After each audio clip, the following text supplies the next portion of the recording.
So thanks very much for joining. This is our Global Leaders Quarterly webinar. We're trying to do this every quarter so that you're kept updated on the entire Lakehouse updates.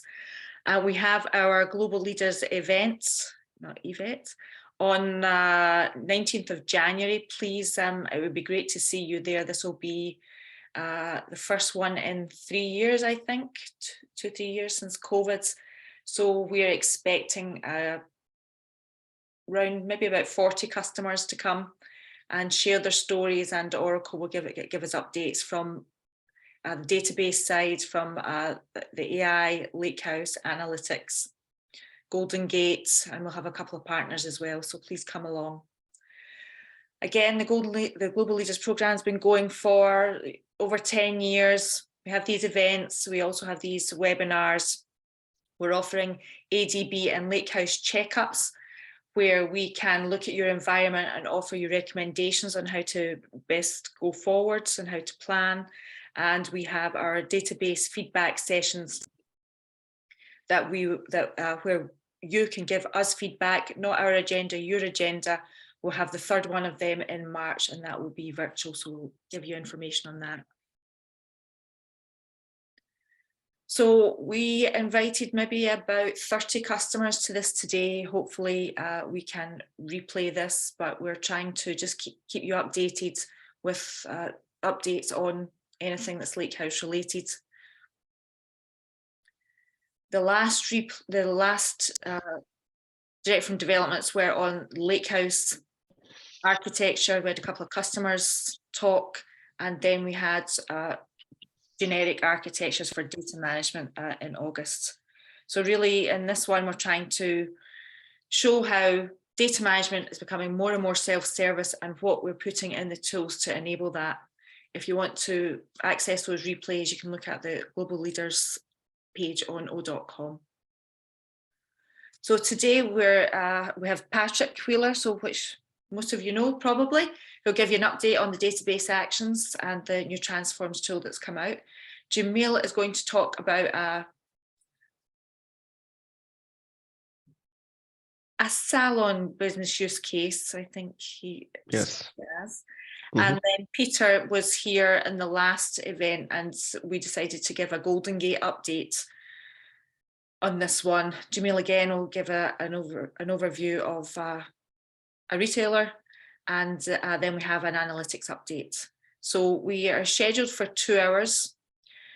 Unfortunately, the two customers that we're going to present have had problems come up the last day or so can't attend, but they will be hopefully there at the Miami event if you can attend that. So with that, I'm going to hand over to Patrick to share his slides, and you've got a demo. And I'm sure there will be questions. And there's not that many on. So I guess if you do have a question, okay to ask them, and you can stop presenting. Patrick, how do you feel? That'd be great. I welcome questions. It's nice to see some friendly names in the list there. I see Adrian and Marcus and Chris and Dan and Sean, Tony. Thanks for joining us, everybody. May I share, please, Laura? Yep. I think you should be able to. Now let's try. I'm going to be dancing around between a few screens here. I've got just a couple of slides. Am I sharing my? Yeah, I can see Do you see the presentation here? Does it say data studio update? Yep. Well, that's good. Yeah, so I'm not going to bore you with an awful lot of slides today.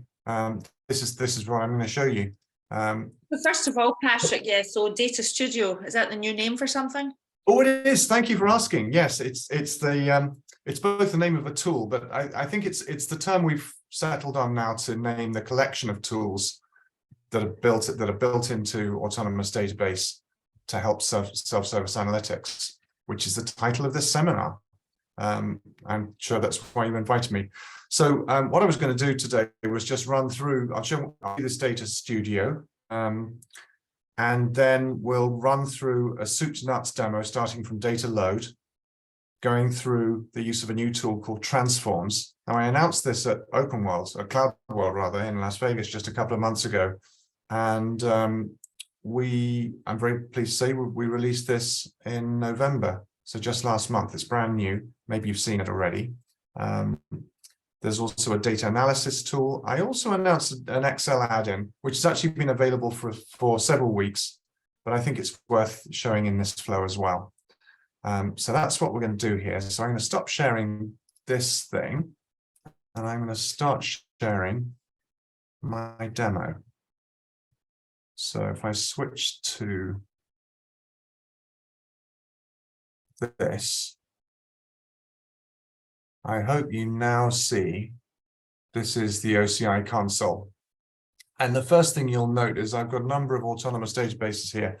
So this is an environment in which, you know, I prepared a number of autonomous databases at various stages just to make for an efficient demo. But you'll notice that, you know, global was so last year. We're way beyond global. This is now a solar system-wide deployment here, folks. It's a solar system-wide deployment.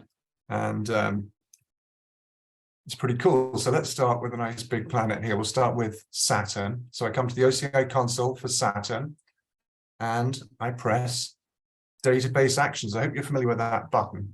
It's a big screen with lots of words on it, but the most important button is right there, Database Actions. And that brings you, or at least I'm hoping it's going to, bring me to my Tools menu, which is how we access a number of tools, including the Data Studio. So that there's a collection of tools here. I scroll down, it goes on and on. So there are quite a lot of things there. And therein lies, you know, this the flip side of, you know, you can call it an embarrassment of riches. But the flip side of that is perhaps you might be inclined to get lost. So here is the collection of tools aimed primarily at the data analyst, Data Studio, and within that, we have this Data Studio tool itself. Now, this is a brand new database. I didn't bother to drag you through the process of creating it. I'm sure you know how this works. It takes a couple of minutes and you've got an autonomous database. And this is a brand new one. And you come into the Data Studio, and there's a sense, first of all, there's a collection of tools here listed on the left, but there's also a sense of flow. And because this is a new studio, it says, hey, you got nothing in this database. Perhaps you'd like to start by loading data. That sounds like a good thing. We'll go there in just a bit because that's a very good idea. But we've also got on the right-hand side some nice little helpful links, some explanations, some getting started stuff, nice links to documentation, as you'd expect. It's context sensitive. If I come back to this, perhaps you get to the Data Warehouse Insiders blog. That's good stuff. Hello, Keith. There's our friend Keith Laker. I'm sure you know him. For example, you might look in here for the Excel add-in. I think I mentioned this in the agenda, but Ashish Jain, who works in my team, has written a nice blog here about how to deploy and use this Excel add-in. And indeed, I'll use this a little bit later on in this session today. So here we start with this, this empty database. Let's follow this helpful prompt here, and we're going to load some data. So many of you have probably seen me use this tool. It's very powerful. It's one of the first tools that we've come up with. We've got this metaphor here for how to use it. Basically, what you want to do. Do you want to load data? Do you just want to leave it in place and link to it?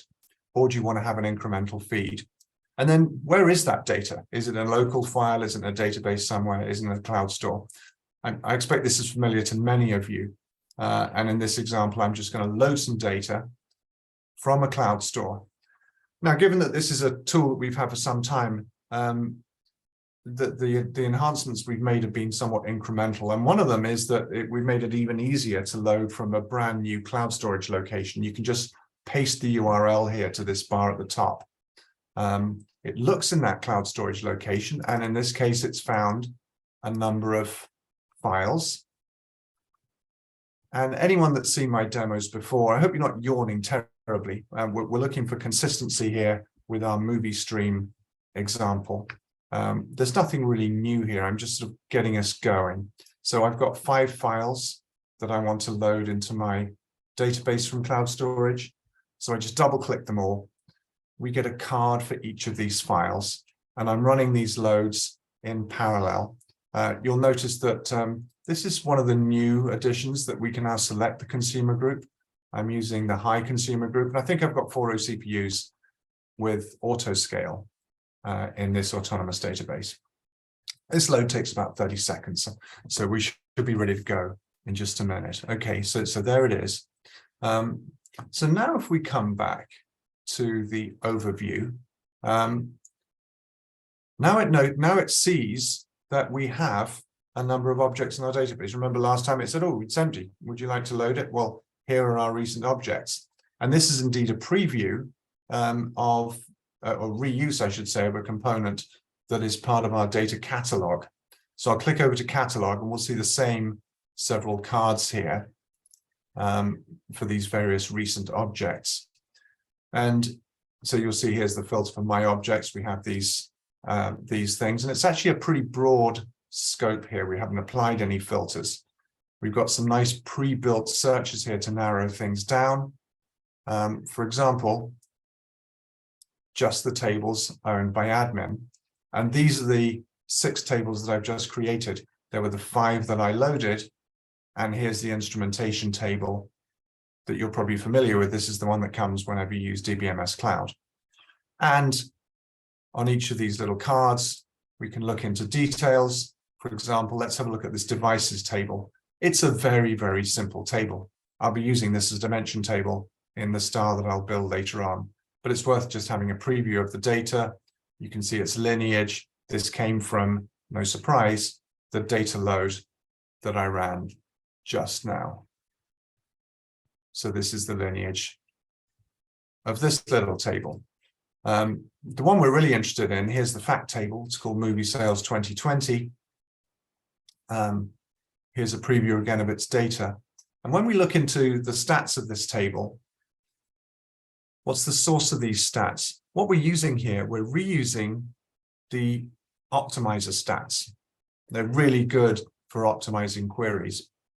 But it turns out they're also really quite useful for characterizing what we've got here. So let's have a quick look.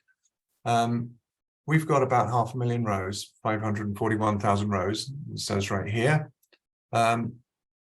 We got some pretty nice compression. So uncompressed, this was, I think that says 31 megs. Laura was telling me earlier about her eyesight. You just check hers against mine. Gosh. And here we are with a pretty nice compression. We're down below 8 megs here. So this is, 4:1 compression ratio. That's pretty good. And then for each column in this table, we've got some stats. So this is really helpful for characterizing this data. For example, we've got 12 months, which in general, yeah, there are 12 months in the year.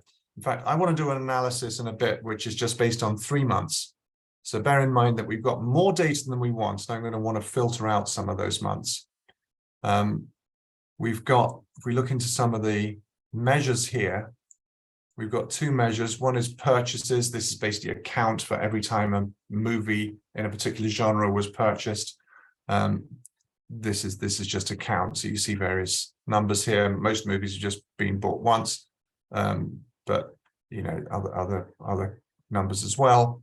And here are sales, which is basically, it's going to be the price times the number of purchases. Looking around here, we see another column here, day. 14 days. Doesn't look right, does it? So when we expand that, we see what's going on. We see that some of our data is a bit messy. Some of our data shows the days in uppercase, some of it in title case. So this is the stuff that we want to fix. Many of you will have seen this very example here. I'm not trying to pretend this is a fresh example. What I'm going to get to is how you use transforms to fix this, because indeed that's the very next step. So here we have an opportunity to fix this data using the built-in transforms tool. Previously, you could have done this sort of stuff using ODI Web Edition, which is available in the OCI marketplace. But now we have this built-in tool. and indeed it's accessible directly from database action. So if I close here, database actions has now this built-in transforms link. So let's get to that straight away. And I'm going to hop over here to a pre-provisioned environment, so we can get a quick start. So here we are with data transforms. And you'll notice in this pre-provisioned environment, we have a default connection to our database, another planet here. And it's nice to be able to come in and look at this connection detail. So specifically, here's the connection to this database, username and password, and we've got an ability to test the connection. It's always a nice confidence builder. So this is the pretty obvious one. This is the connection to my autonomous database itself. But of course, what you really would typically be doing in a data integration use case, and this is not necessarily a self-service analyst use case, perhaps this would be an IT thing to do or a data engineering thing to do, would be to establish a new connection. And we've got quite a wealth of connections that you can have to a number of databases, a number of applications. Let's see, we've got Siebel and PeopleSoft, we've got Oracle NetSuite, Cloud Financials, various services, including other transform services and Golden Gate, which might be useful for doing incremental loading. So we've got an ability to add connections besides just this default one, but the default one is all I'll be using. So typically you'd come straight into this tool and say, well, I could either load data, in this case from other sources. We already have some data. So what we need to do is really to fix it. So I click transform. I've got this nice little wizard to walk me through this process here. I'll start by creating a data flow. So it says, okay, you're going to create a data flow. Using which data? Well, it'll be the data in my database, which is this planet here. And the schema to use is the admin schema. I could choose other schemas if I wanted, but I'll just use my admin schema. So this takes me straight to my data flow authoring environment. And here's my admin schema. So on the left-hand side here, I've got a list of the data entities within this schema. And here are the familiar 5 tables that I loaded, plus the cloud ingest log. We could filter on this, of course, if we wanted. I could have just said movie here. In this case, we don't have too many tables, so the filter's not necessary. It's nice to know that you've got that if you want to use it. Here we have a palette of various tools that we'd use, and on the right-hand side, we've got the property sheet. And in the middle, here's the canvas where you do stuff. So what we need to do is clean up the data that we just saw in that movie sales in that movie sales table. Now, if I want to remind myself what this table looks like, there's a preview here again. And partly what I'm doing here is just to show you the reuse of these various things that we've seen before. So you can see the data if you want to be reminded. But we know what we want to do here. The first thing we want to do is we want to filter out all but the 3 months I'm playing with, and I'm interested in doing an analysis for Q2. So I hook up the movie sales table to this filter. And what I'm going to do is give this a name, and I'll call it Q2 only. Well, that's what I want to do. What's the definition of this? So I click on the properties sheet here, and this little button here is my editing tool. And it's rather useful here. So I pick the column I want. And in this case, I was talking about Q2, wasn't I? So we'll drag Q2 over, sorry, the month over here. And I say that the month is in April, May,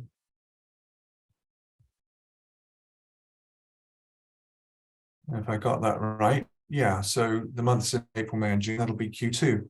Why did I choose Q2? Because those months have got the shortest names. And I'm lazy. All right.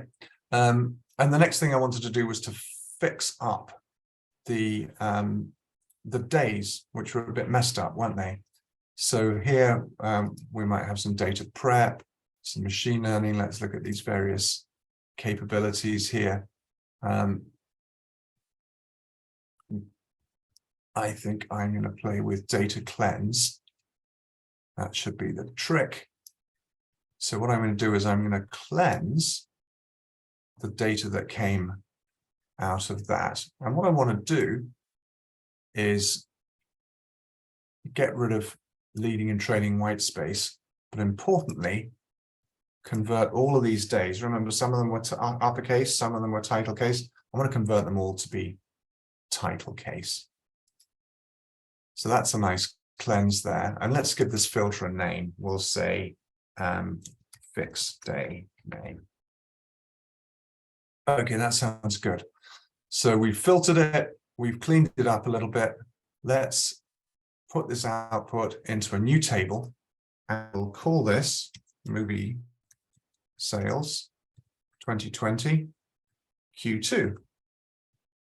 Sounds good. I want it in my admin schema. I like the look of that. I click through these things. I'd have an opportunity to get rid of some columns here if I didn't want them all. In this case, I do want them all. You'll notice the default column sizes. This is an improvement. The data load tool has improved the column sizing from earlier versions we had. But this all looks really nice. So we're creating a new table. And let's just make sure I got the properties right here. Since we're creating a new table, I don't want the append mode. Actually, what I want to do here is to, let's expand this. I want to, well, in this case, I'm going to create the table. If I wanted, I could drop and recreate the table, but I've got a blank schema. So just creating it is going to be fine. So this looks pretty good. I take my movie sales data, filter it, I clean up the days. I like the look of this, so I save it.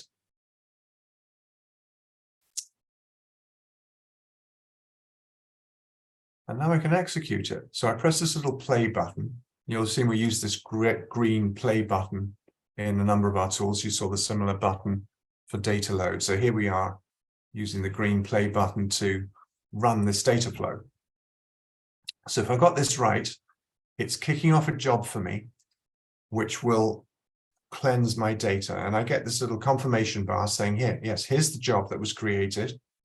So I hit this right now, and you see what's going on. And there are a couple of steps in this. It creates the table, because of course it didn't exist. And then here's the step to insert the new rows. And I click on this and we can see the details. So I was connecting to this database, and in the target, which happens to be the same database in this case, this is the SQL statement that gets run.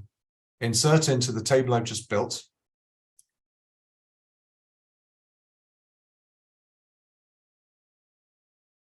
And here's my filter. Okay.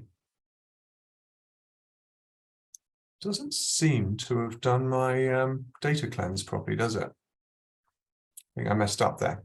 Anyway, live demos, that's the way they go. So, okay, we've corrected our data, partly at least. I'm going to move on anyway.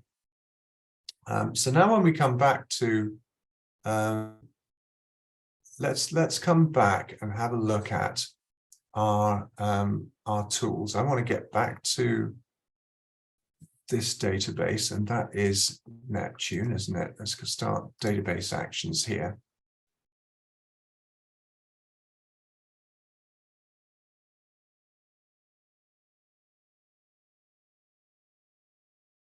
And go back to my data studio.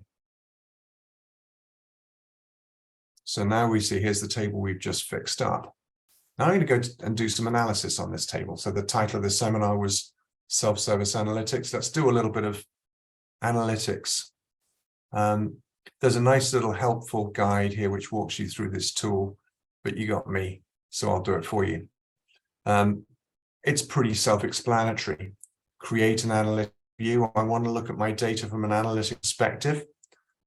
Creating an analytic view sounds like a pretty good place to start. So I hit Create Analytic View, and let's see how it guides me through this. So it says, okay,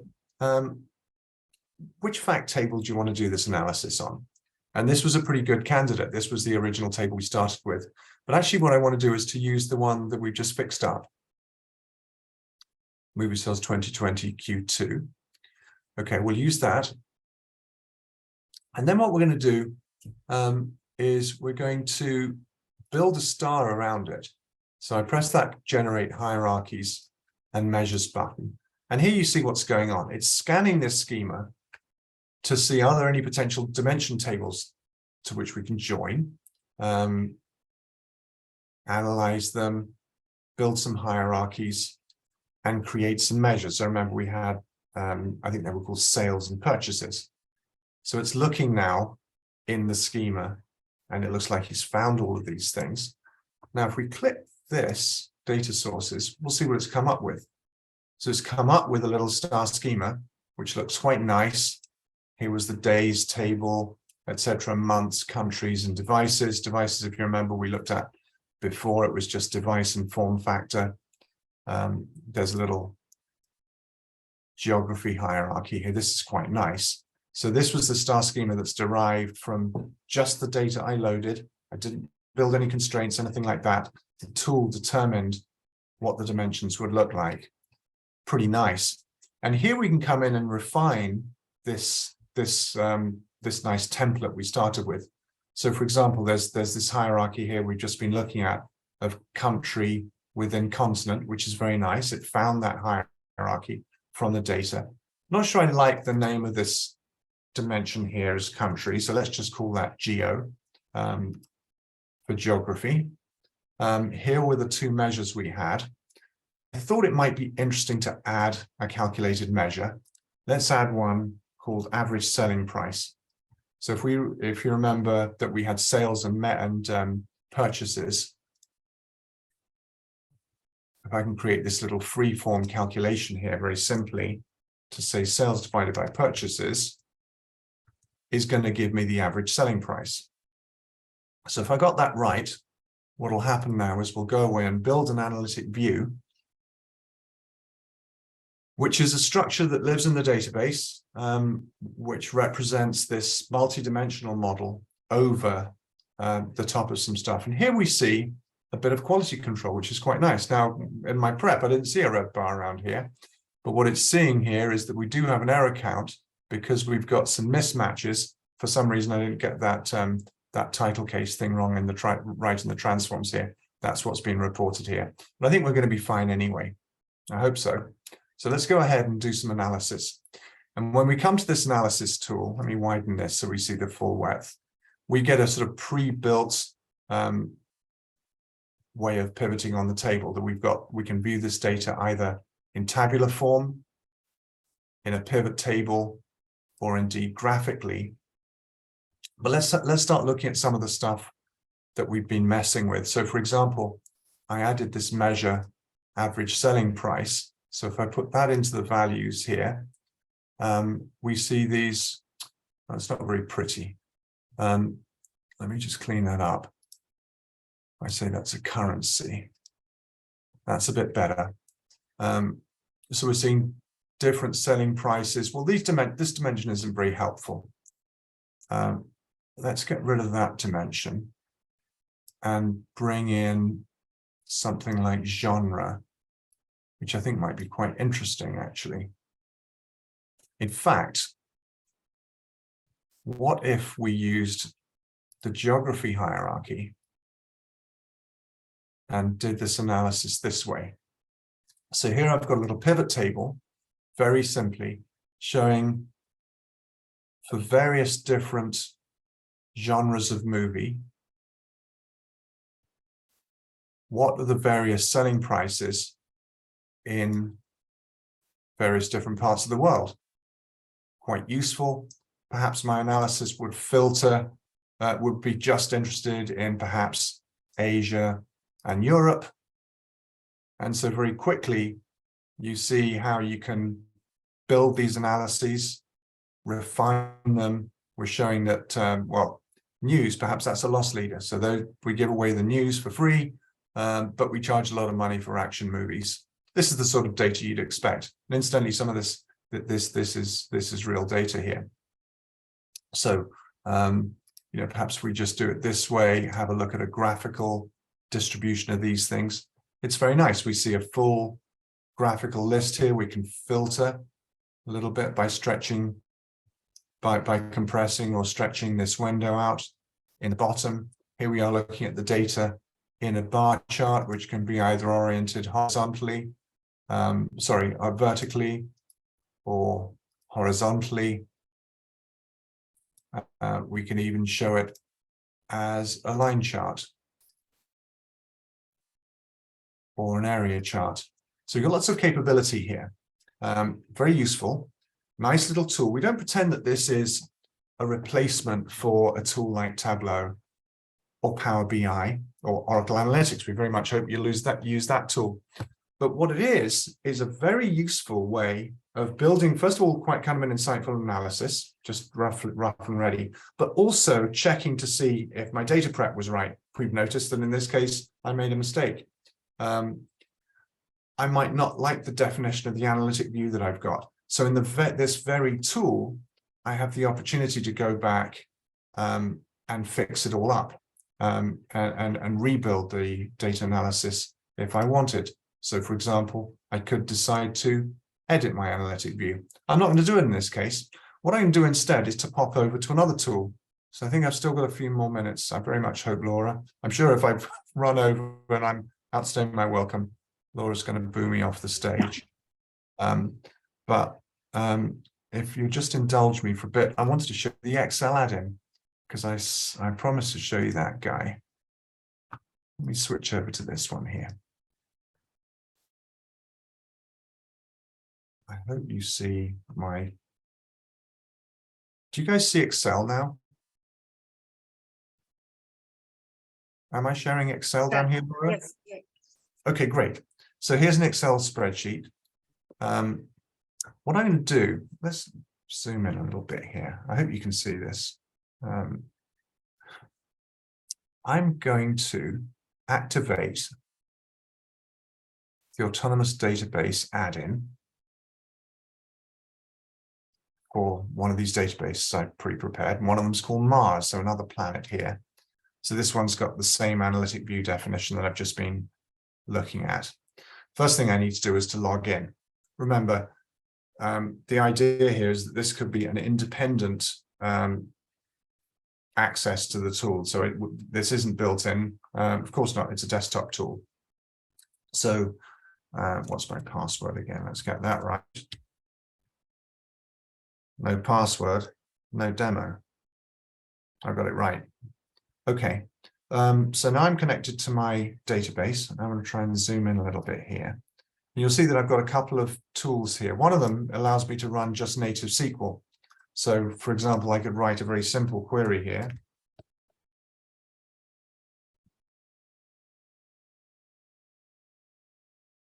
I think it's full form factor. You zoom in a bit more. I hope you see this data. So nice and simple SQL. It's kind of nice to see what's going on there. But I think what's more interesting is to play with analytic views. So we've got this little query building wizard. We build queries against analytic views. Which view would you like? Well, this is the one we just created.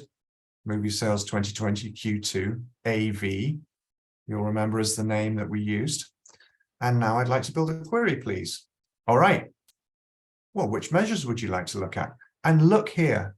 You see that? This is a key point. The analytic view that we built, this semantic model built into the database, is commonly accessible through a number of tools. I've mentioned a lot of them, and here we've got one, a third-party tool, of course, Excel, which provides access to a number of measures, including the calculated measures. So all the refinements we did to that analytic view are accessible externally. I think it's a very big deal. Perhaps we look, actually, I'll tell you what's interesting. Let's look at sales, and we've got various different dimensions to look at here. Perhaps we could look at what was the analysis we did before? We did genre and we did geography, didn't we?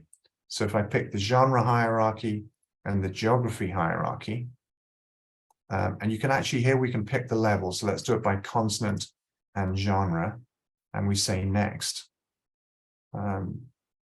Sounds good. I could add a filter if I wanted. Why don't I apply the filter that I did last time? So I'd say, or maybe we'll get to this, which hierarchy do I want? Let's try my consonant and the filter operator here. So is the idea, Patrick, that people can just give access to Excel to a super user? Here you go, here's Yes, a data. exactly. Just grab, you can grab Exactly. it, it's here. Right. Yes, exactly. So let's see if this is right. I haven't actually tried this with a filter before. So we're going to create this data set. Here we are. Analyzing this data. The names of the I wanted to put this into a pivot table. You change the names like the metadata? You do that in the analytic view. Okay. So here we are. So there's all sorts of good stuff that you can do here. And the point is that if Excel is your analytic tool of choice, then we have ready access. And I think we remember this particular little insight that news was the loss leader, and that action and adventure indeed are where we make all the money. So that was my little run through. I wish I could claim it was a deliberate error I made in the transforms tool there, but that's just to prove that it was actually live. But if I sort of switch back now to my presentation, I wanted to sum up everything we've talked about in the last few minutes. We've introduced this tool called Data Studio, but we're also using this term Data Studio as the overall branding for this suite of tools, which are brought together in this umbrella. We started off with a very simple data load. I didn't make much of a deal about that because that hasn't changed a great deal in some time. It's been very powerful for a long time. The new tool, of course, is data transforms built in. And we've got two different use cases here. And I think two different personas are targeted. There's a data integration use case, which is bringing everything together, doing the large scale assembly and fixing of things. But then there's some data prep. And I think an analyst is more likely to get into this sort of thing where the data is already there, it's already clean, but you might want to start binning it. You might want to prep it for machine learning, or you might want to prep it for doing spatial. Of course, we've got machine learning and we've got graph and we've got spatial integrated with autonomous database. So you've got clean data in your database, but a little more prep is needed as well. This tool, Transforms, is powerful enough for the data engineering professional to use, connect to all sorts of stuff, do all sorts of heavy lifting. And it's easy enough and powerful enough for a data analyst, a self-service data analyst, to come along and do his or her own data prep. So I think that's an important point to make. It's ready for both of those personas, but specifically consistent with the title of this webinar, the self-service person. And indeed, acting as that self-service person, I did a data analysis. I built an AV. We messed around a little bit with data in a pivot table and some graphs. And then we went along to use this Excel add-in, accessing the very same data and the very same semantic model that we built using the analysis tool.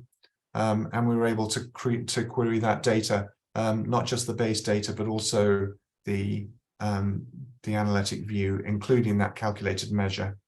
And I didn't show the integration with these other tools, but I hope that point comes over, that there in the database is this semantic model, which is accessible by all of these things, including the hierarchies and including the calculated measures. So it really feels now that, as I look back at the road for the last several years of this stuff, we've had the data load tool for a long time. We've been dying to get data prep out. We've had the analysis tool, we've had the catalog tool for some time, and now we're bringing them all under this umbrella of Data Studio. It really feels now that we're seeing the full blossoming of this suite of tools. So I'm very proud of it. I think it's very powerful.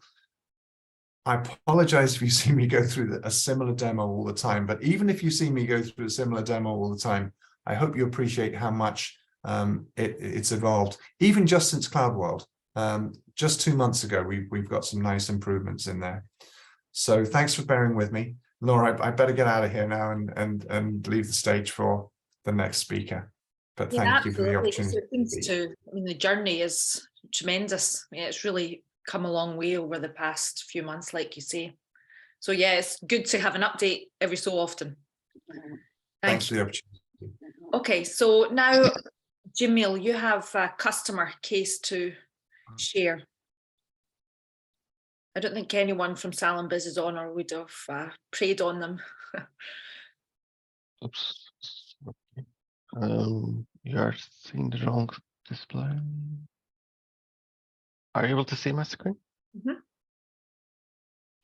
Okay, I will quickly talk about Salembiz, which is one of our customers that we are working closely with. In terms of their application, they have an OLTP application specifically tailored for these beauty salon, spa type of places to be able to manage these every aspect of these salons and spas, and they have more than like 2,000 customers spread across US and UK. They are growing rapidly, so we are helping them go along the journey. The reason they choose ATP was that they don't have, like, they had one traditional type of a DBA in the past, and that person left. And they wanted an environment that can be managed even without a DBA. So once their DBA left, they didn't replace the person. And they are continuing to use the ATP. So another thing they like is the flexibility of the environment, because their workload changes throughout the day and the weekends, because these beauty salons and spas are open at certain hours. So currently they are able to change the shape of their infrastructure easily with automation, depending on the needs of the day, or if it is a Mother's Day coming in, or some special days are coming in, Christmas is coming in, they are able to change the size of the environment easily with the touch of a button, or even automatically. So they like it a lot to be able to adjust, be flexible. Of course, the security and the performance automatically coming with the system is also something very important for them. And overall, they want to be able to lower the cost of the infrastructure and also the cost for managing that infrastructure. Their application sits on Apache, and they are using Modova. For people who are old enough, they may know this is the ancient version of ORDS. So, but it is working for them, and it's working pretty good with some load balancers. And for a long time, that application layer sit on the AWS, and the database sit on the OCI side, ATP. And this database is their central database, communication hub type of a database that talks about some backend databases which actually holds the real customer data. So it is like a traffic passes through this central system. And initially that was also on AWS, and they first moved that. Now they are moving their application to the Oracle side. And the good thing about Autonomous is ORDS come free of charge, included, managed by Oracle. So we are currently talking to them, move the Modova to the ORDS as well as an added benefit for their environment. As I said, the central database has up to 12 CPUs, but depending on the time of the day, depending on the day of the week, or depending on special occasions, they are able to go up and down with these very flexibly, so that they can adjust their workloads. And their customer databases are actually divided into multiple databases on the backend, and they are currently on-prem, and we are working with them to bring them onto the cloud as well. So they will be all up in the OCI using ATP. And once that happens, once the whole thing will be in the OCI, there will be more than 30 CPUs and maybe more than 50 terabyte of storage for this thing. And with as we are doing with all the other customers, we are working that journey together with them and bouncing ideas off of each other, how to make the system better, how to make the system more resilient, how they can make more use of the data, because they are majority of their use currently more towards this OLTP application. But as you can imagine, that's a very valuable information that you can do a lot of things with it. So we are working with them along those lines to make even more use of the data and the infrastructure they have. So that's all from my side from Columbus. Thanks. And how long have they been on that journey, Jamil?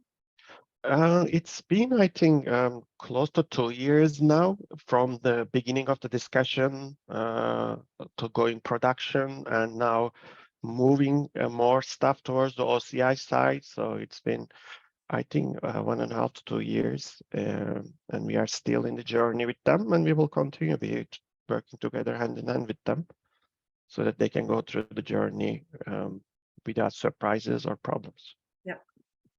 Right, great. Is there any questions on that? Type them in the chat. Yep. Well, thank you for sharing that at last minute. Yep. All right, now we have Peter. Thank you for joining again, Peter. Giving you Hey, Laura. Thanks for having me. And so how much time do I have until 1/4 past the hour, 25 past the hour? Yeah, take 30 minutes.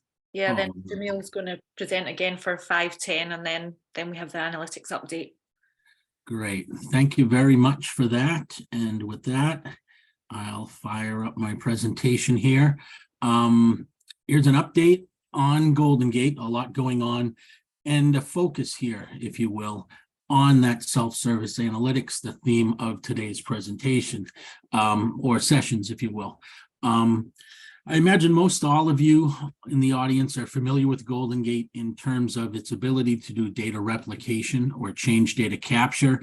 It's usually the earliest entry into utilizing Golden Gate is just for that, replicating data, perhaps homogeneously between Oracle databases for high availability, disaster recovery, enabling 5 nines of availability, and active databases. Perhaps some of you didn't know that it's also very heterogeneous, and we can replicate just as well between databases that are non-Oracle databases, whether those are mainframe-based databases, distributed databases, and even big SQL and NoSQL and big data type sources and targets. So what more and more customers are doing now with Golden Gate are building heterogeneous data pipelines for feeding analytics. Of course, real-time ingest into your data lake, into your data warehouse, into your lake houses, pumping change data into Kafka makes sense for various consumers at the other end to do their own self-service analytics. So the streaming integration capability is very important, and Golden Gate is an important player within that.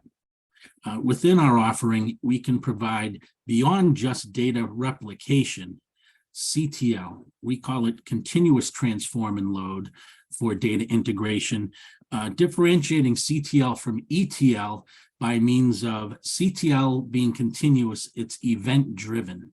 It's events that happen on the source side, an IoT event, a Kafka or JMS message, a database transaction in your mission critical OLTP systems. Not only do they deliver change data through Golden Gate, but they invoke these CTL pipelines, these continuous transform and load pipelines. And within these CTL pipelines, we provide an ability for doing analytics on that data in motion. So while outputting change data to any type of target, you can be analyzing that data as it's in flight. You know, built into our offerings are a embedded Kafka layer for persistence and delivery of data within the Stream Analytics capability, as well as Spark processors, which will process CQL, continuous query language, allowing users to do self-service analytics on that data in motion. And then we'll output data products in the format, in the target, in the latency, and with the payloads that these self-service analytics consumers want. And it's all drag and drop and no code, and we'll get into that a bit later. Another area where Golden Gate is being leveraged today is for governance. And that goes beyond just the very tight integration Golden Gate has with the Oracle database and the wallet and key vaults and such, but as well as the verification that Golden Gate can provide via checking the synchronization between sources and targets with a compare and repair utility that allows you to absolutely confirm and fix when your target databases are not in sync with your sort. And Golden Gate, via its trail files, comes with an embedded rich metadata catalog, inserts, updates, deletes, who did what, when, and where to data with before and after SQL images. So all of this helps towards building out more self-service analytics by ingesting change data in real time into your analytical marts, warehouses, and lakehouses, as well as Kafka, but doing analytics on that data in flight. And so what's come about because of that through our analysts, no longer are we just a leader. Is Oracle just a leader in the data integration space? Like you can see in the middle here in Gartner's Magic Quadrant and critical capabilities this year, Oracle achieved high marks. But in terms of data fabrics and streaming analytics, we're also leaders. And that's thanks in part, much in part, to our Golden Gate Stream Analytics capability. As mentioned earlier, Golden Gate has become increasingly more and more heterogeneous with each and every release. Everything you see on the left here is a source from which Golden Gate can capture. So it goes beyond Oracle databases and applications. It's a plethora of distributed and mainframe sources, DB2Z and HP Nonstop Tandem in that mainframe bucket.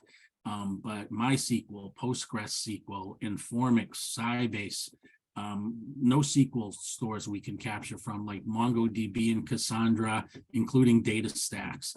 And everything you see on the right there is a target. And again, these are ever expanding platitude of different combinations that we can support. And it's not just for doing that data replication, it's for that stream processing, that stream analytics capability, for doing that analytics on that data in motion, in outputting self-service data products that any consumer in any line of business or data scientists can take advantage of.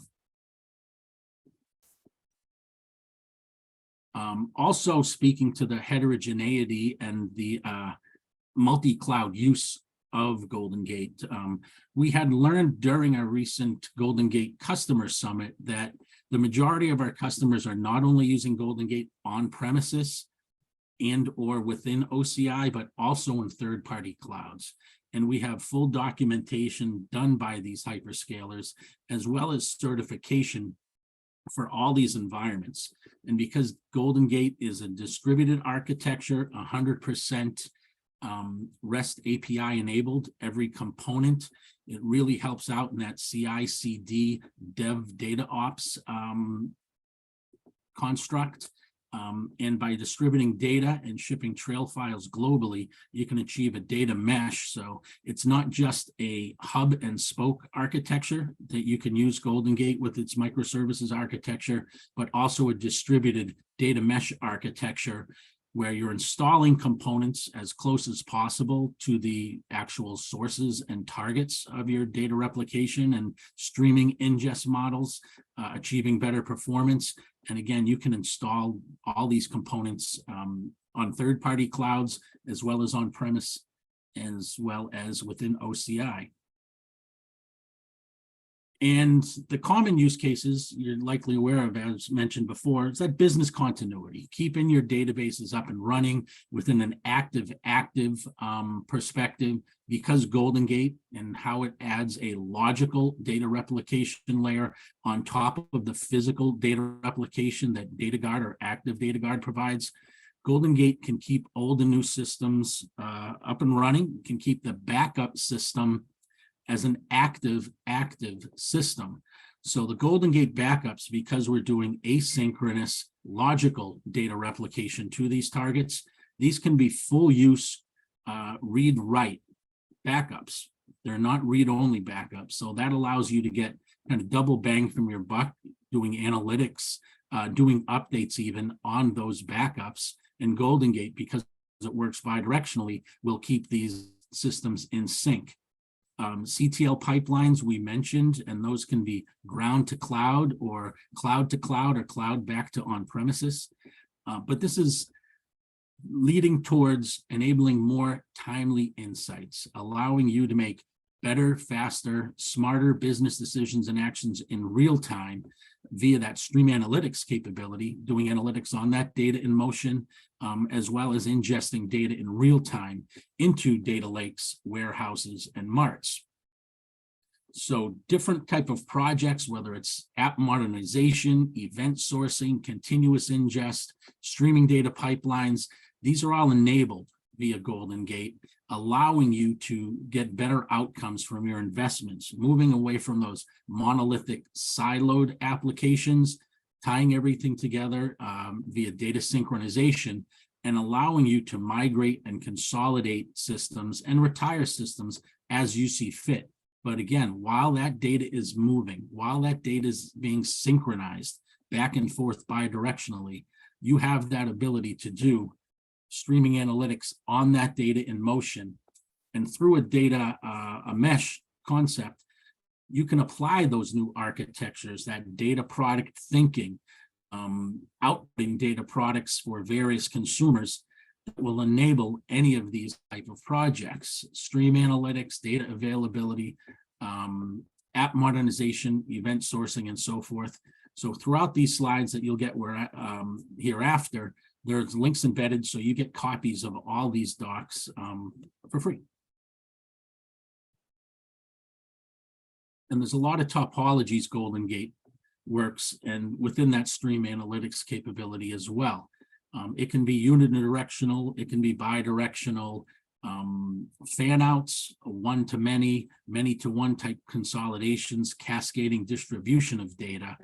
And again, this can be from on-premise to cloud, from cloud to cloud, multi-cloud. You can capture once and update multiple targets.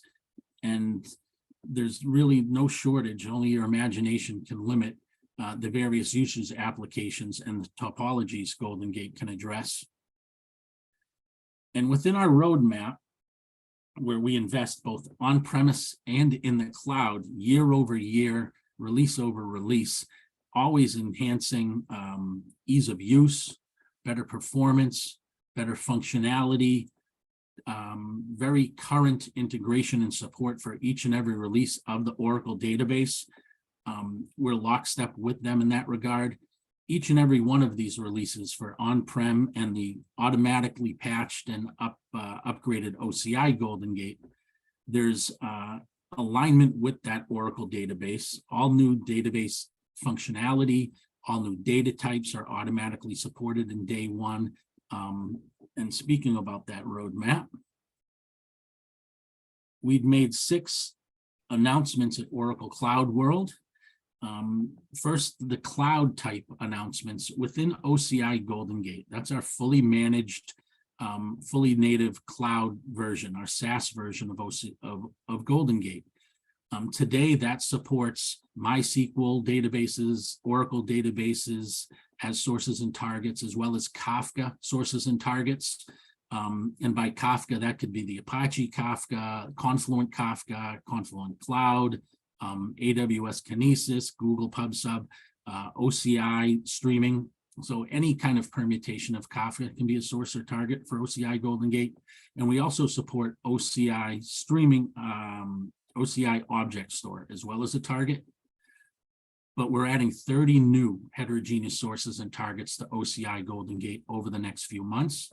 Stream Analytics is also becoming a new fully managed, fully native cloud service that'll be deployed and made available this coming January.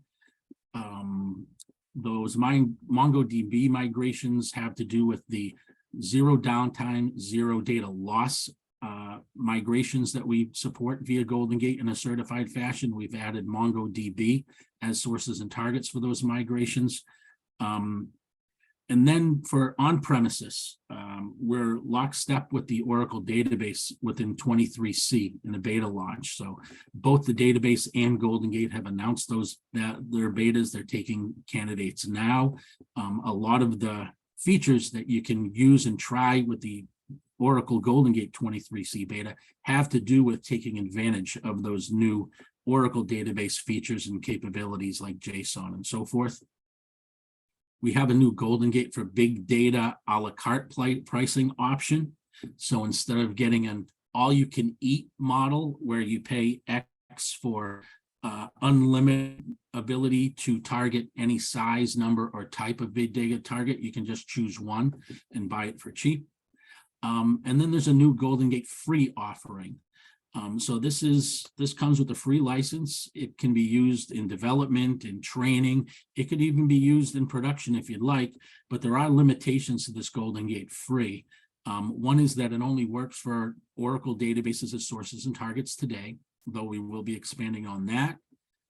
It only works for databases as sources and targets that are up to 20 gig in size.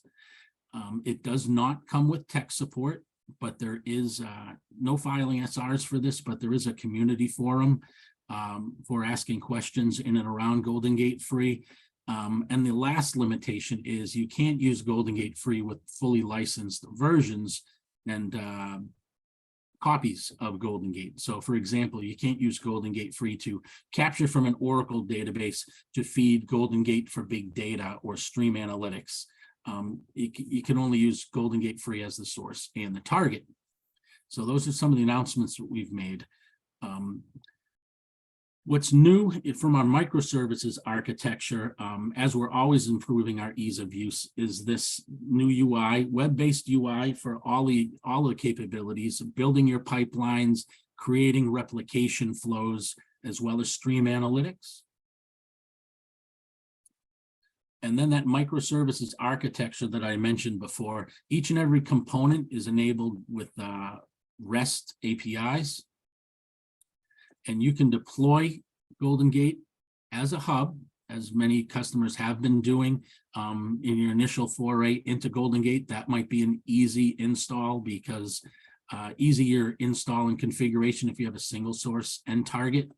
But that's enabled because Golden Gate not only can work heterogeneously and remotely, it can be run on an x86 box to do capture and applies, captures from sources that are totally different endianness, perhaps your sources Oracle running on Solaris or HPUX or PA, some other PA risk like AIX. We can capture from those databases by running Golden Gate on an x86 Linux box, and same for the targeting side. That can be remote, that can be heterogeneous as well. But more and more customers, certainly those with multiple sources and targets with more of a global mesh type approach, are taking advantage of the microservices architecture to achieve just that, a distributed mesh of Golden Gate. And you're shipping trail files globally, all of that with that payload, with that insert, update, and delete metadata that's rich and ripe for doing auditing, checking who did what, when, and where with that data, but really tying together a real-time, effective, operational, or analytical data mesh of your sources and targets. I spoke about this a little earlier. Again, this is OCI Golden Gate is one of our fastest growing areas. This is enabled in over 40 different OCI data centers worldwide. no need to install software here, no need to apply patches or do any upgrades. It's all done for you behind the scenes. This is taking advantage of the microservices architecture. Again, it supports Oracle and MySQL and Kafka and sources and targets, as well as Object Store and OCI. And we're adding those 30 new sources and targets to that. This is unlike the other Golden Gate offerings. This is priced purely by OCPU. It's just the horsepower, it's just the processing you're paying for. And this, similar to like the offerings that Patrick was mentioning earlier, this also comes with automatic auto scaling. So it's a form factor of 3. So if you were to at first deploy 4 OCPUs, that can scale up to 12 CPUs automatically and scale back down. You'll only pay for what you use, and it'll scale up and down as needed.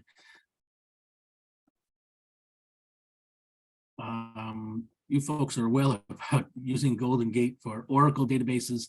We don't need to spend much time there, but let's talk more back on the theme of self-service analytics.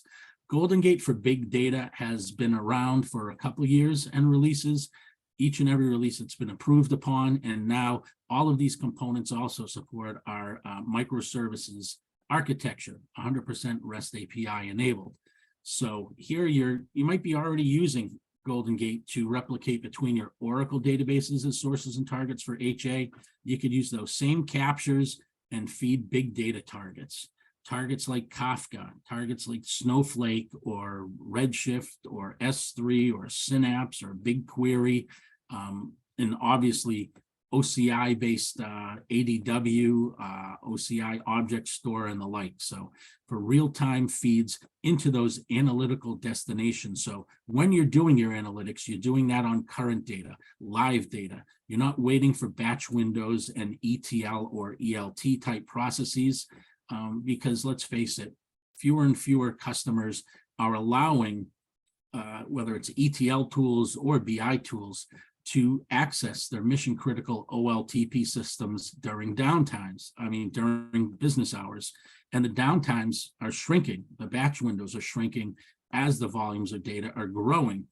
More and more companies operate 24/7. So are there batch windows, and can you allow some tool to issue SQL to your tables to do select star to pull data out during business operations? Highly doubtful. More and more, it makes sense to use Golden Gate. Capture just the change data from the underlying transaction logs. Don't impact those mission critical source systems, and feed that data in real time with guaranteed delivery to any big data target.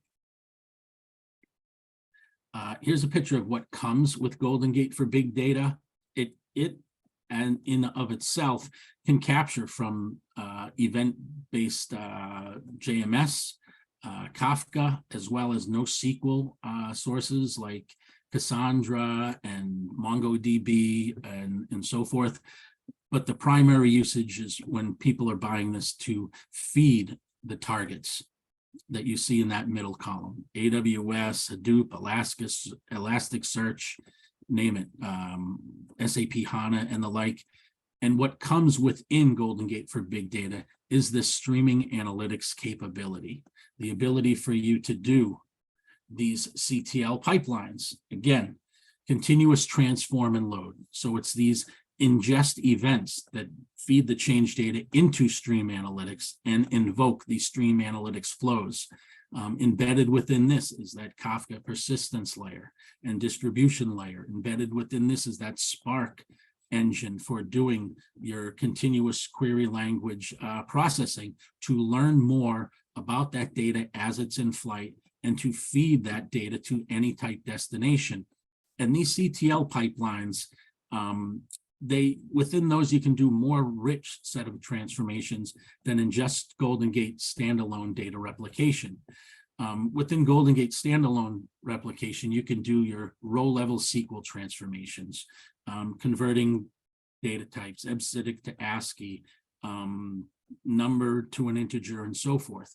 But within these streaming analytics CTL pipelines, you have a more rich data warehousey-esque set of transformations available to you. You can do your aggregations, your sorts, your joins, your lookups. You can apply if then else scenarios and route data to different targets based on those logic and what you've learned accordingly. And you can output the data in any form to any target that you'd like while performing this analytics on that data in flight.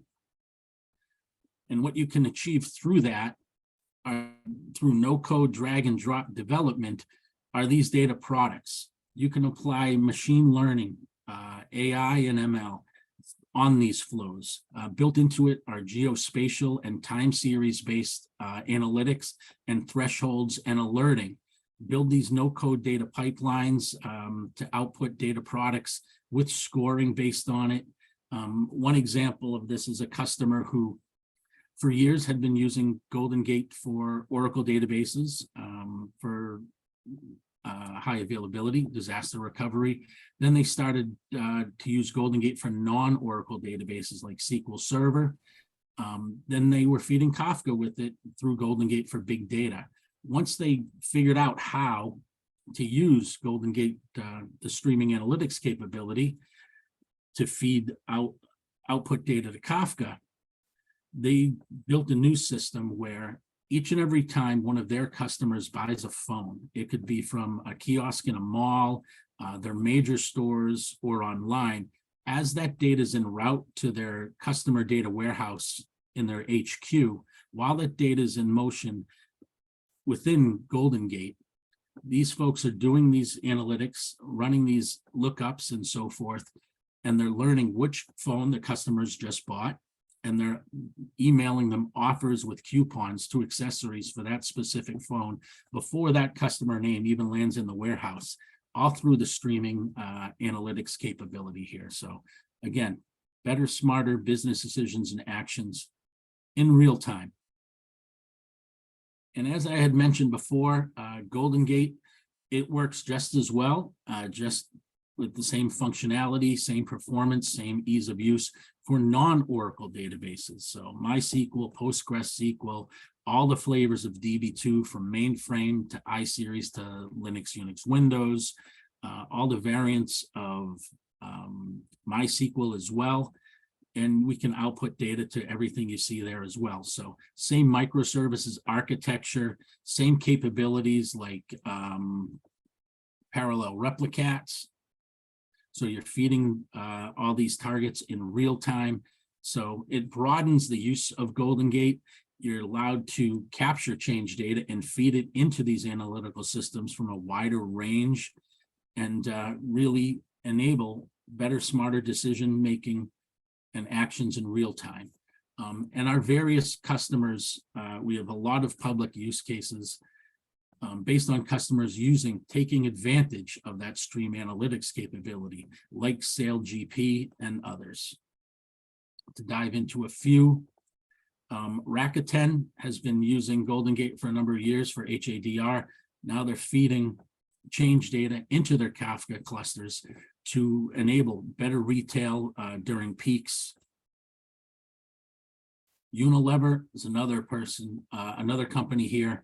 Again, multiple usage. Capture once, feed the data to multiple targets, but they're doing analytics on Azure Cloud Data Lake, thanks to Golden Gate for big data and streaming analytics.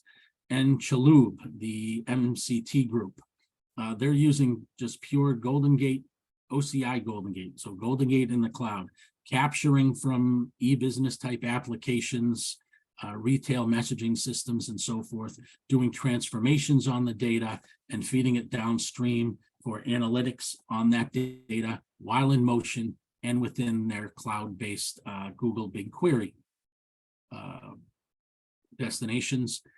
And then another retail customer using Golden Gate OCI, using it for migrating from ground to cloud in just hours. So a lot of different form factors and a lot of different usages for Golden Gate, but a lot of it is focused on, again, making better, smarter decisions in real time, thanks to making your decisions based on data that's live, data that's in motion, and data that's transformed.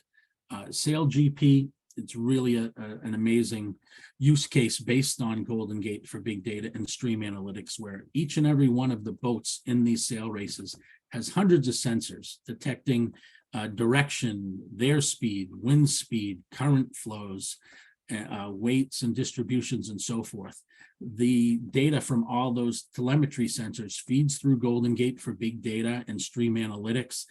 And it's utilized by not only the teams involved in these races and the race officials, but the TV viewer, when you're looking at the screen, seeing the position of all the boats based, graphically on the course within the gates and finish line and so forth.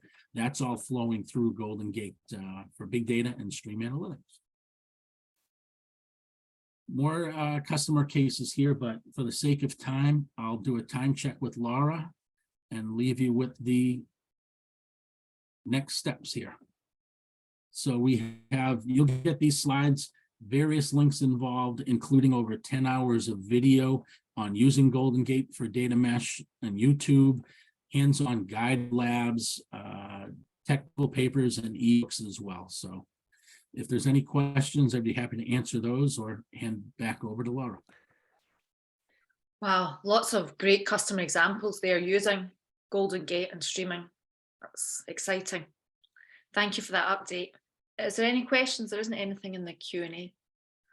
But Hey, Peter, this is George. Thanks for sharing that insights. Really appreciate. Two quick questions. One, you talked about the heterogeneous replication, and we use this extensively, but many times we encounter some out of sync situations, and one of the project is using the Oracle Veridata. And do you have that features inbuilt with the microservices and everything, that out of sync situation on a heterogeneous replication, is it readily available right now? Yes. Yes, it is, George. Veridata is very heterogeneous. We have a white paper that outlines that, as well as the latest documentation and actually a whole bunch of videos. So I can get your information from Laura hereafter, and we can send you that information. Sure, that would be truly appreciate. And the second question is that we talked about that ETL process along with the Golden Gate. One of the biggest challenge what we encounter right now is the data de-identification, basically for the non-prod testing and everything. I'm just curious, we use some type of customized solution. We plug in some of the de-identification process right now, but just curious whether Golden Gate has anything built in for data de-identification. Not yet. So you mean obfuscating the data or masking it to some degree, if it were like social security or credit card numbers, and you want in that development context that to be masked? Right. I'll have to ask our product managers focused on that offering, on those CTL pipelines, if we're introducing masking or obfuscation within the product.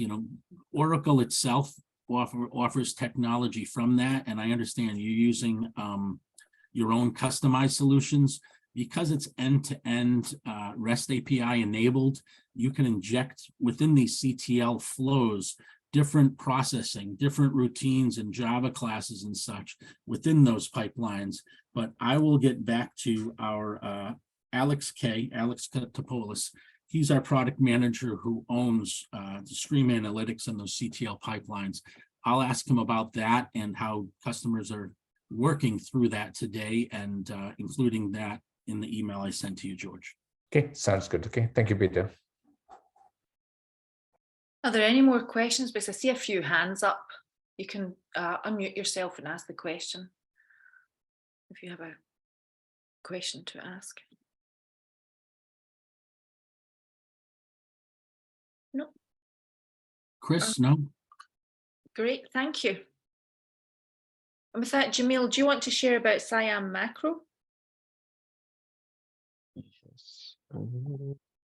I can find my screen. Yes. You mentioned that they're using Golden Gate. Yeah. Since it was a short message, I wasn't sure if we are allowed to share the name, but it's okay. It's a large retailer from APAC region. They have a lot of supermarkets across the APAC. They are basically, we wanted to share their story because that's another customer that we are working for a long time along with their journey. I think that's another customer we worked for like almost 2 years. And so their starting point of the discussions of the migrations to growing their footprint on the AWS side, and we were helping them, guiding them throughout that process. And currently, we are in a good place in the journey where they have more than 100 CPUs and 130 terabyte storage, and they're one of the largest databases they have has 64 host GPUs and 40 terabyte storage right now. And I am like Salom-based, I'm not giving like an exact figure. I cannot say 100 exactly because all these customers are taking advantage of the scalability and flexibility of the autonomous. And they, based on the different times of the year, month ends, weekends, on different times, they are adjusting their number of CPUs. For example, during the month ends, their total number of CPUs goes beyond 120. They do the month end, then they scale back. So they're such a large customer is able to adjust their cost and the amount of horsepower they need easily with a touch of a button. So they are very happy with that.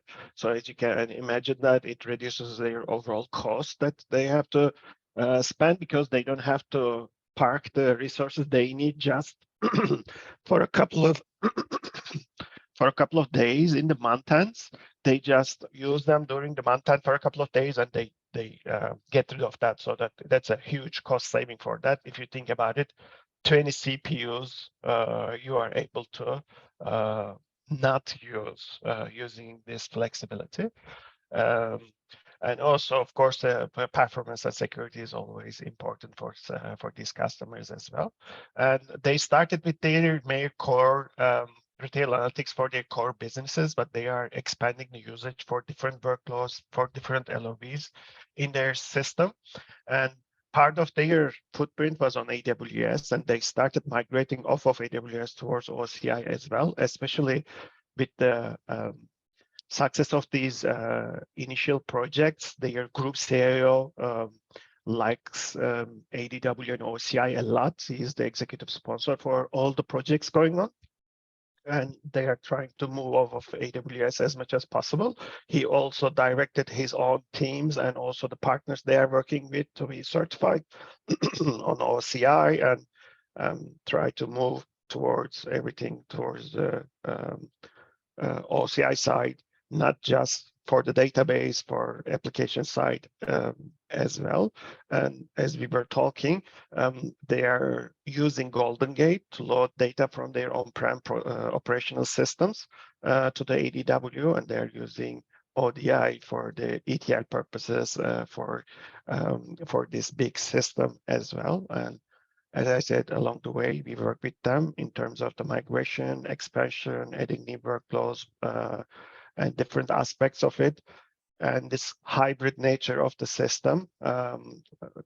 So it makes some of the things more challenging, but with the capabilities that OCI provides, they were able to overcome them, and they were able to operate in that sense until everything is located in one location, which may or may not happen for a lot of the customers. We are seeing that they, even if they start with a vision of everything is going to be on one cloud vendor, they end up with some stuff in one cloud vendor, some stuff on-prem, some stuff in Oracle, and they are looking for tools and products that can enable them do it seamlessly instead of putting all their eggs in one basket.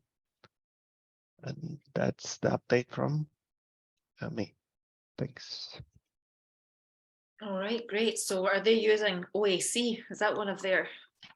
That is on the pipeline. Currently, they are using OBIEE on-prem. So their application layer is completely on-prem today. But that's one of the expansion areas we are looking for, to lift that layer of their applications onto the OCI as well. Okay, so with that, reason I bring that up, because we have Jamie Anderson and some more people from her team now giving us an analytics update. Yes. Thanks, Jamie. How are Yeah, you? Thank you. Let me share my screen here, finish sharing the screen here. Thank you everyone for joining today. I think I see a few familiar names, so this might be a little bit of a overview for you guys, but for those who are familiar with it, I just realized I started my presentation in the wrong spot, so please forgive me here, just 1 second. All right, and you can see my screen, is that correct? Yeah, perfect. Thanks. Okay, thank you. Great. So I want to provide you guys with Oracle Analytics overview and update today. And I am from the Oracle Analytics product strategy team. Real quick, I did want to show you guys the safe harbor statement. So I will stay here just for a second. And then it is not just me today presenting. I am though presenting a little bit. So my name is Jamie Anderson. I am a principal product manager on the product strategy team for Oracle Analytics. I am joined by my colleagues, Farivar Javanbakti. She's also another principal product manager on the same team that I am on. And then Alex Toothman, she's a product manager on the product strategy team with us. She may or may not be able to join. We do have a conflicting meeting, but if she cannot join, I'll just pick up for her section. But first, we wanted to start off with an overview of the analytics products and the platform itself, just to kind of set a baseline, and then we'll kind of go over some updates in terms of the product roadmap and capabilities from there. So within the Oracle Analytics organization, our mission is to help people see data in new ways, discover insights, and unlock endless possibilities. And so when I think about Oracle, I think of Oracle, I think about our applications, but then I also think of the OCI area. And that's kind of the area that I'm showing on the screen here. And that's where Oracle Analytics falls. Oracle Analytics is one of our Oracle Cloud Infrastructure products or categories of products. And it consists of Oracle Analytics Cloud, Oracle Analytics Server, Fusion Analytics, and NetSuite Analytics, which I'll go into a little bit in the next few slides. And so as far as our analytics products goes, I mentioned OAC, OAS, FAW, and NetSuite Analytics. It is based off of an augmented analytics cloud platform, with the exception of Oracle Analytics Server, of course, because that's on-prem. It includes data preparation, data flow, data modeling, data visualization, auto machine learning, AI, automated forecasts and auto insights, natural language query and processing and generation. And we also have a mobile app as well. It is self-upgrading, patching, and securing. One of these visualizations, and I'll actually show you a live version later if Alex can't join, it is one of our visualization examples, but we'll get to that in a little bit. I wanted to kind of also explain, so I mentioned in the previous slide, we have, our Oracle Analytics Cloud and Server products, but within Fusion Analytics Warehouse and NetSuite Analytics Warehouse, those two products take the baseline Oracle Analytics platform, which all of our Oracle Analytics products use, but it takes it a little step further. So if you have a Fusion application or a NetSuite or NetSuite, and when I say Fusion application, I'm referring to Fusion ERP, Fusion HCM, Fusion SCM, Fusion CX. If you have that type of application and you want to do further insights into your data within those applications and those Fusion applications, we have Oracle Analytics products like Fusion Analytics Warehouse to do a deeper dive on that information through out-of-the-box capabilities. And so basically what it does is it leverages that Oracle Analytics platform. We have that managed data pipeline from the Fusion applications and the NetSuite application. It provides a complete security framework that piggybacks off of your security within the applications, but then also additional security within within FAW and NetSuite Analytics as well that you can customize if you'd like. It includes pre-built dashboards, reports, and KPIs, but then you, of course, can customize those KPIs, metrics, hierarchies, dashboards as well. We also have extensions to external data. So maybe you want to pull in EPM data, maybe you want to pull in just any other sort of data source. You can pull in that information as well, just like you would if you use Oracle Analytics Cloud or Server. But it is meant to be self-serviceable and pre-built, but then also customizable. And that extends to our machine learning capabilities, which you will see on our roadmap here coming up in a few slides.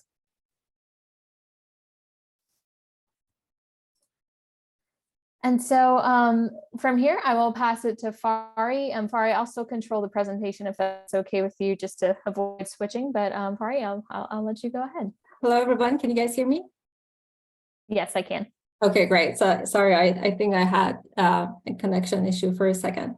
All right. Well, thank you so much, everyone, for being here. This is Fari Javonbakti. I'm a principal product manager with the product and strategy team here at Oracle Analytics, and I'm going to take you through the analytics journey, the end-to-end analytics experience, as well as sharing some roadmap information for both OAC and also our FAW product line. So next slide, please, Jen. Okay, perfect. So as far as the end-to-end analytics experience, it normally starts with Connect. We want to ensure that our users have abilities to bring in data from multiple resources.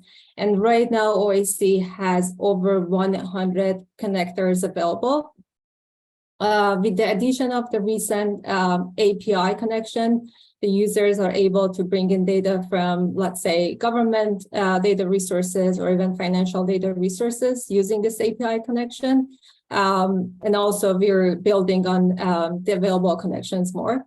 The next phase is to prepare the data, doing data cleaning, enrichment, and we want to ensure all these steps are traceable and trackable for auditing purposes. So we are having a big focus on data preparation and data quality in the next few releases. The next step is to transform using data flows, using AI models with the integration with the OCI models, which are available right now in OAC, and then to model the data. So the new feature that is available in OAC right now, Web Semantic Modeler, our users are able to create business layers, hierarchies, and variables, and ensure that their KPIs are consistent across the organization. In regards to exploring the data, we have natural language generation, auto insights, explain, and self-service data exploration to help users find the correlations between their data. We also have predict and classifying data functionalities that users can use, drag and drop ML functionalities to be able to forecast and predict the data. And lastly, in regards to the experience, I want to highlight the natural language query and also the use of the mobile app. So we have had a mobile app, but we have recently launched a new one, or actually, I think the actual app will be available in early January or by the end of this year. But we're going to talk about that more in the next couple of slides. Okay, so for the Oracle Analytics Cloud Roadmap, we're presenting this slide. However, there are too many words here, and I'm not gonna read all of them. But I just wanted to show you that 2022 has been packed with so many great features and enhancements, and they are mainly based on the feedback that we collect from our customers. Next year, 2023, will be the same thing. We currently have a packed roadmap, and we're going to have some highlights of that in the next slide. We release every 2 months for the OAC, and also one big release for OAS, the on-prem on an annual basis. So next. Okay, great. So in regards to some of the highlights on the roadmap for 2023, I'm going to start with parameters in the workbook. So we're allowing users to create parameters or variables, set and save them in different canvases and expressions. Workbook email distribution will be also available soon, so the users can schedule email delivery of the workbooks with PDF or image attachment. We also have data flow sharing available, role-based filters in data sets, new homepage capabilities. So we're allowing our users to be able to customize their homepage with KPI watch list, creating swim lanes, adding more favorite dashboards to their homepage. Next one is the fine-grained permissions and also the mobile app update. So I mentioned about the mobile app. The new mobile app will be a more user-friendly experience for the users with more simple and user-friendly navigation and also better rendering. So that will be out soon. And also advanced auditing capabilities. I mentioned that we have a big focus on that part. And also AutoML and OCI language integration. So we want to allow our users to integrate with the OCI language integration for detecting language and text and speech.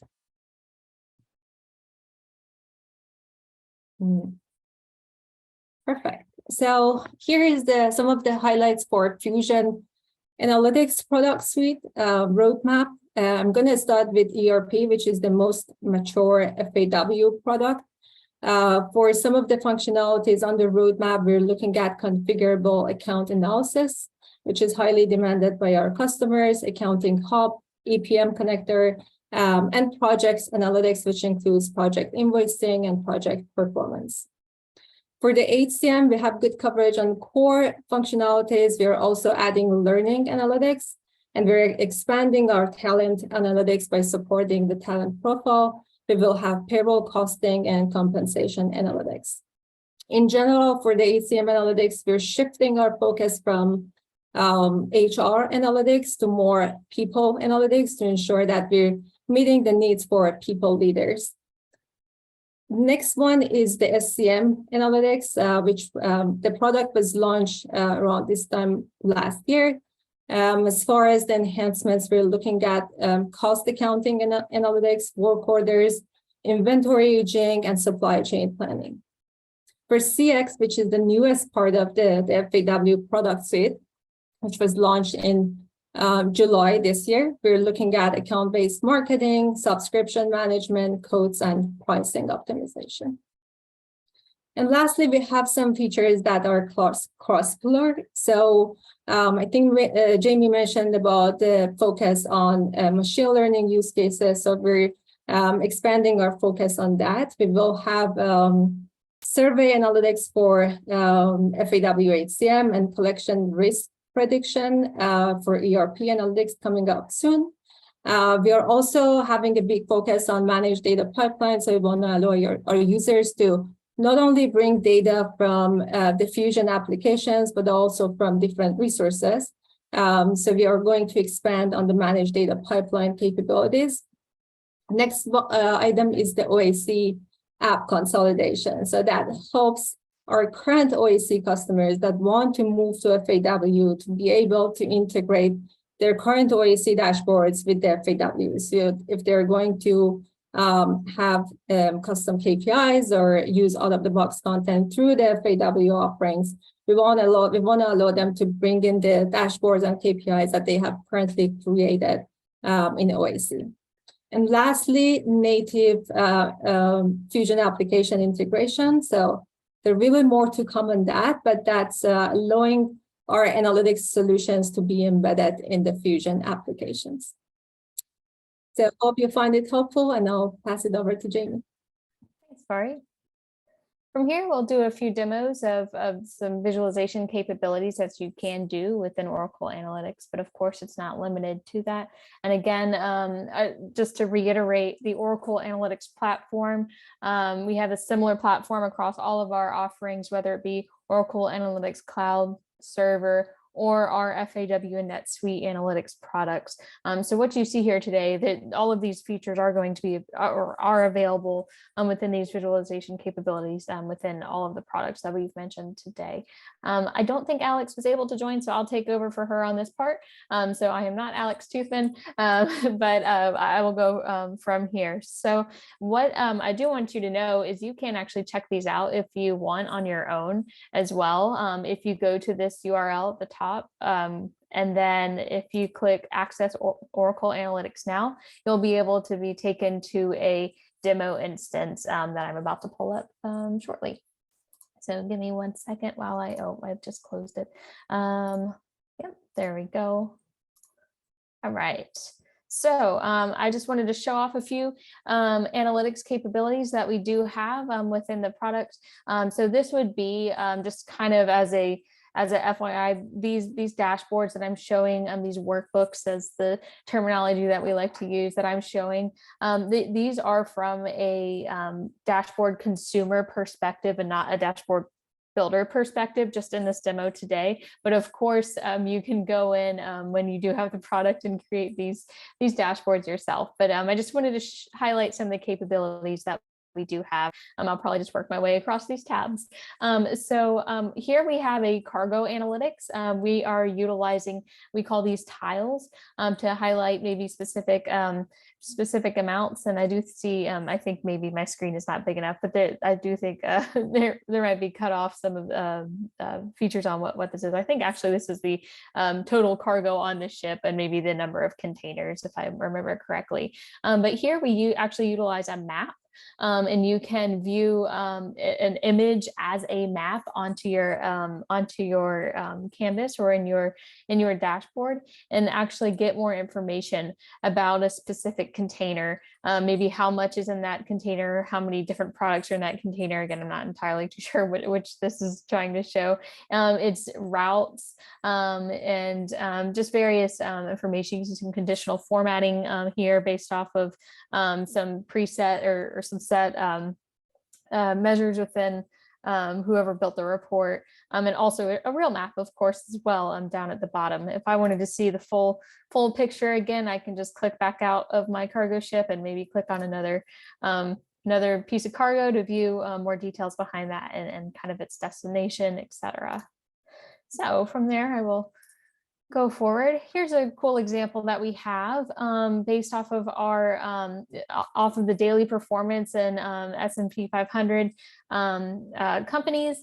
And this is actually, so we have some tree maps in here on the visualization side, but what's really cool on the back end here is that it's actually pulling in from a REST API this information. So you're getting it updated, getting updated information from it. So then moving forward, this is actually an analysis that I created, a dashboard that I created. So I know a little bit more about it, but basically what I wanted to do when I created this analysis was say, hey, what if you were a concert venue and you had the knowledge of course, a ticket price that you sold your concert price for, but maybe you also had the capability and the knowledge of what the average resale price of that ticket was.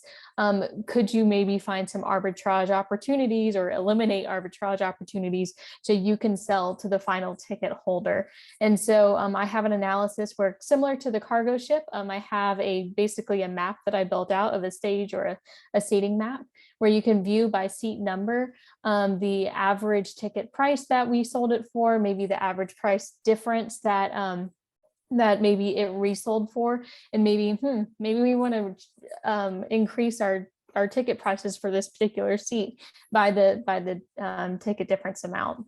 I also have some other visualizations in here as well, like a radar bar, of course, bar chart, and then a grid heat map for further analysis. And all of these, of course, are drillable as well, so you can kind of view more detail behind them, or maybe filterable, like by just pop shows and view maybe the same seat and see some differences as well. Then going forward, I'm just gonna peruse through here. Here's another example. Maybe you have a hotel and you have different bungalows. Maybe we have different vacancy ratios depending on the bungalow. I like to say maybe these are facing west and have a great sunset view. I don't know, but these seem to not have as much vacancy as the others.